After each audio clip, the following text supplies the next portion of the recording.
If you look at the density of force that was on the ground during World War II as it faced against the Germans, if we try to do that again, we'll stand by and watch rocket artillery, medium-range ballistic missiles, glide bombs, you name it, fly in and obliterate everything. What are we doing? Cutting squares in the ocean, in the Indian Ocean, waiting for what? It doesn't make any sense. We've got to sit down and take an honest look at ourselves. The Marines have tried to do this. I think the outcome's been a disaster because there's also a tendency to throw the baby out with the bathwater. Oh, we don't need any more of X. No, that's not necessarily true. We may not need as many of X. We may need fewer, but we're still going to need a lot of X. And the Marine Corps, the heart of the Marine Corps, the backbone is the infantry. We need the infantry. That infantry needs to be part of the larger ground force. It is in France. It is in Great Britain. It's vital and essential that we have access to Marine infantry to cooperate with us, not be treated as a second army, but be seen as an integral part of the larger ground force that can perform that infantry mission. Now, that may involve a new organization, new kinds of capabilities, weapon systems. We can sort through that. But you don't throw the baby out with the bathwater and say, well, we don't need that anymore, or we're going to turn everybody into a rocketeer. We have lots of platforms, undersea, submersible, surface, and airborne, as well as ground-based, that can deliver missiles. We don't necessarily have to have large numbers of Marines spread out all over the Pacific Ocean, waiting for the evil Chinese empire to strike west. I mean, this is just crazy. The point is, nothing's going to happen until the Russians are confident and comfortable with the outcome on the ground. They're not there yet. They're not comfortable with the denazification.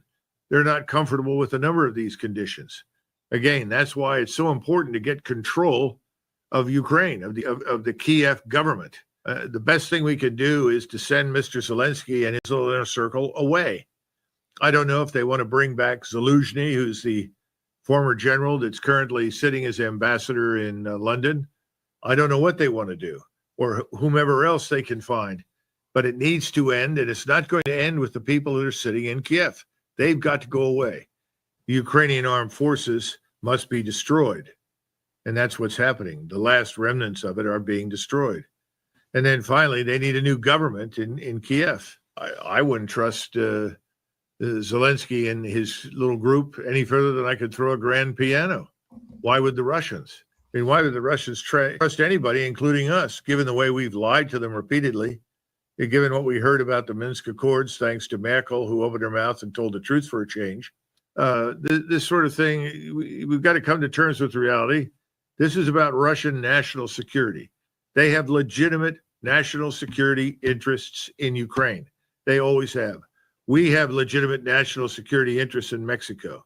And we're going to see those interests come into play in the future pretty quickly. And it'll be interesting to see how we react. I think we will react much as the Russians did towards Ukraine. And President Trump exerts enormous power in that regard. He can help remove these people and get them out of the picture.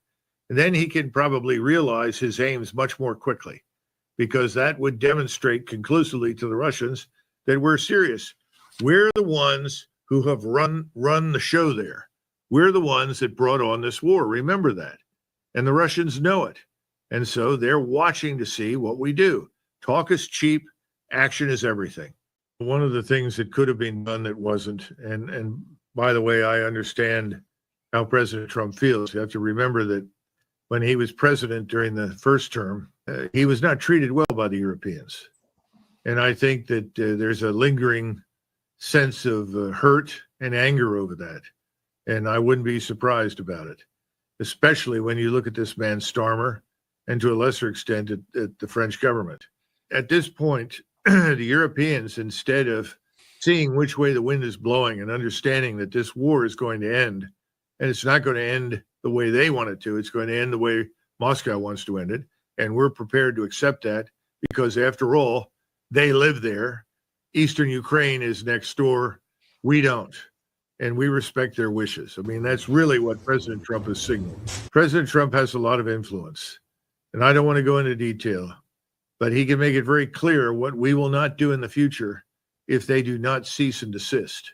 Now, it would have been nice had the delegation that we sent to Saudi Arabia essentially decamped and went to Berlin, Paris, and London to address the Europeans in those governments directly and say, this is what we've discussed, this is what we have agreed to in principle, and this is what we're going to do next. That would have been helpful. We really didn't do that. And I understand why. And if the Europeans aren't going to get on board, there are a lot of things that can be done immediately behind the scenes that could be, let us say, detrimental to the political careers of the people that are currently sitting in power in these capital cities. And President Trump knows that. And it's up to him whether or not he feels that he's got to do that to make his influence felt. Remember, Eisenhower had a disagreement with the British and the French and the Israelis in 1956. He made his influence felt, and everyone withdrew and got on side. We're still, vis-a-vis Europe, that powerful, and they know that, and it's in their interest to work with us, not against us. So Rutte needs to go. He should resign, and so should these people in London and Paris if they're not going to do what's in the best interest of their country. Again, all you have to do is look at the opinion polls. Remember that Vice President Vance made the issue. They're acting against the will of their people. He's absolutely right. The opinion polls are obvious. There's no one chomping at the bit in Northumberland or Wales or Cheshire, can't wait to get on the airplane, put on a uniform, and fly to Ukraine. I don't see anybody in Provence or the Vendée or anywhere in France that wants to do it either. So it's time to stop the nonsense. It's time to get back to business. And after all, rebuild the economies, which are now shattered as a result of these stupid policies. It's not the Russians that are standing in the way of that. They are standing in the way of it themselves. I think the Russians in particular, at this point in time, are not interested in nonsense. They're not going to take any sort of strategic hedge that President Trump or anyone else thinks they're creating seriously. They want an end to this. They're willing to sign an agreement with us. They're interested in a security architecture for Europe, Russia, and the United States. We need to take that very seriously. This should be seen as a strategic inflection point in the history of Europe and, frankly, the world. And we should treat it appropriately, very seriously. Sit down and work it out, however many months it takes, because this could set the stage for decades of prosperity and peace and stability. That is what everyone should now be interested in. Russia is interested in it. I think we are as well. All this sort of tactical nonsense or mispronouncements all needs to go away. In fact, frankly, Judge, there are too many people in this administration talking too much about everything. So the only answer I can give you is that I don't know, but this is another example of something that happened to him during his first term. He would issue an order, he would give direction, but then there was no follow-up to ensure that his orders and directives were obeyed. That may well be the case now. And of course, Secretary Hegseth is new to the Defense Department. He may be in a somewhat similar situation. I don't know. He would provide more aid if they provided mineral wealth to the United States in some substantial form. Again, it makes no sense. All of the aid should stop immediately, not humanitarian aid, but certainly any form of military aid should stop immediately. Why would the Russians take us seriously for a second if we sustained it?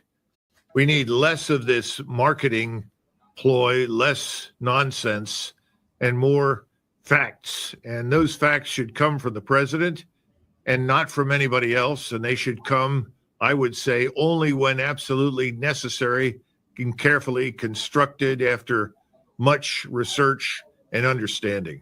That obviously is not the case. Well, President Trump has recognized that President Xi in China and President Putin in Russia are now people that have a stake in the international system, and we need to work with them. I think he understands that. That's a very, very important development. I mean, we suffer from, inside the Beltway at any rate, a terminal case of national narcissism. We think we're the center of the universe. I think President Trump knows that's not true. All you have to do is look at the trade imbalances and the new trade routes that are populated with goods and services. Just what it was in 2000 is not at all what it is today. It's radically different. The big engine of economic growth and prosperity for the world is China. And that's the truth. And that's not a danger to us. It's real. And even though I know that if Mr. Trump had his way, he would hammer out an agreement with Iran. There's no doubt in my mind. I know him. He's always been anti-war. He understands war destroys presidencies. I just don't know that he's a free agent. And that has to do with other people in Washington, in the government, in the financial system, who want something else. So we'll have to see. So I think he understands that. Now you're asking about the Middle East. That's a different animal for him. And it's hard for me to know. I heard somebody say, well, now everything's coming up roses in the Middle East. There will be no more bombing of Gaza. There will be a peace agreement with Iran. Well, I'm sure that those are things that President Trump would welcome, but he can't make that happen. That's probably going to trigger a regional war. We already see that in Egypt. Egypt is explosive. Jordan is explosive. And then even Turkey, which has been very opportunistic lately in terms of willing to cooperate if it advanced their interests, as in Syria, may turn around and say they can't tolerate that. The same thing is true in Iran. Mr. Netanyahu has his own agenda, and he has enormous support inside the United States. I fear that not long from now, by the end of the month, Gaza will blow up again. That the Israelis are going to go in and do what they keep talking about, which is, quote unquote, finish the job. So there are some success stories, but in recent times, I don't think so. So, it would have made more sense if you really want fresh eyes, a new way to look at things, to reach much lower. That's what FDR did with Marshall. Marshall was a one-star general, and he reached down and elevated this man. It had a huge impact. It helped to retire lots of people. It was a complete turnover in the Army in terms of its mentality, thinking, and outlook, even though Marshall and FDR were frequently of a different opinion. And Marshall was also a Republican. It worked out very well because Marshall, like MacArthur, was ultimately loyal to the President of the United States, who was the commander-in-chief. The last time that we had someone who came out of retirement, well, there are two examples, good ones that I can think of. One is Admiral Leahy, who had been chief of naval operations, and he was de facto the senior military advisor to FDR. I think he did a splendid job, and he was effectively the chairman of the Joint Chiefs, who gave directions to Marshall and King, the two four-stars, one Navy, one Army, and then, of course, Arnold. The only other one who was a success story is MacArthur. MacArthur was retired. He was in retirement. He was a major general, because once you retired as a four-star before World War II, you reverted to two-star rank. He was then restored to his four stars and put in command of the Philippines. And at the time, FDR wasn't very comfortable with him because he was a known Republican and right-winger. But MacArthur seems to have gotten along with FDR and done effectively whatever FDR wanted operationally. So there's good reason to send them away. We need new, fresh eyes to look at a new world, new situations, new technologies, and frankly, to build new armed forces, not rebuild the old ones. I mean, the biggest mistake we can make at this point is rebuild the old force. The old force is the wrong force. We need to build a new one. So putting new officers in there is important for that reason, as well as the political reason that why would you want someone serving under you who's supposed to obey your orders, who is ostensibly opposed to you fundamentally, viscerally in their thinking? It's catastrophic. First of all of these senior officers have come up through the ranks, certainly from the mid-90s until now. That was a very different atmosphere in professional terms from what existed before 1991. Now, I'm not saying that all the senior officers today are much worse or less capable or less competent than the officers that existed before 1991, but I don't think there was any highly politicized faction of any kind inside the senior ranks of the armed forces before Desert Storm. That changes in the 1990s, because the Clinton administration and subsequently the George W. Bush administration, which was really in most cases an extension of what happened under Clinton, and then Obama, who was really an extension of what was going on under Bush, positioned officers who were user-friendly to the political regimes. And that meant that they were going to support and implement policies which, frankly, most of the officers that were there before 1991 would have viewed as antithetical to the interests of good discipline, cohesion, and effectiveness. Remember, the mission statement that describes the chairman of the Joint Chiefs' true role in all of these matters is as the senior military advisor to the president. The chairman has no real command authority of any kind. The command authority reaches from the president and the secretary of defense down to the regional unified commanders or the functional and unified commanders. It does not go through the service chiefs. Service chiefs are literally a committee of men and women who are part of the advisory staff for the chairman. They have very limited authority when it comes to operations.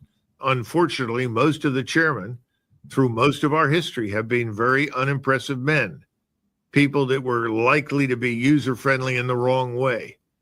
We haven't had very many who stood up and said, don't do X, it's a bad idea. Very few have done that. So none of these people are in the operational chain of command, but they control most of the money. And when you control most of the money, you control most of the decisions. So changing them for that reason also makes sense. But in the case of the chairman, he's someone who has to be able to speak truth to power. He has to have backbone.